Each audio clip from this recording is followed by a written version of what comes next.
Imaginen traballar cas mellores vistas da cidade ou ver os peixes nadando ao seu redor mentres fan soldaduras.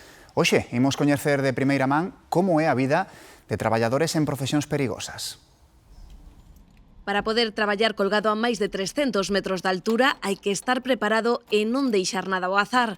Sabe o ben Marco Díaz, que leva máis de 20 anos traballando en altura. Tens que estar con 1000 ollos, o sea, saber ben o que faz e estar pendiente. No seu caso, chegou a este traballo pola súa afección á escalada, algo semellante ao que lle pasou ao seu compañeiro Antonio. Todo o que se poida facer con cordas se fai. Sí, por exemplo?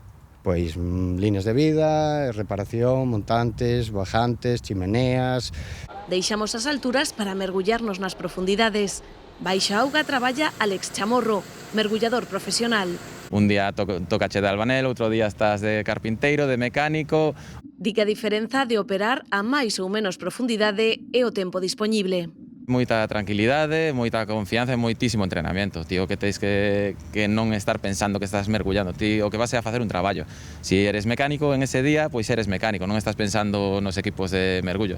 As súas son profesións menos frecuentes, a veces con máis riscos, pero tamén con vantaxes. Entón non é monótono, cada día vas cambiando e non como traballar nunha oficina que estás pois a toda a semana no mesmo sitio durante moitos anos.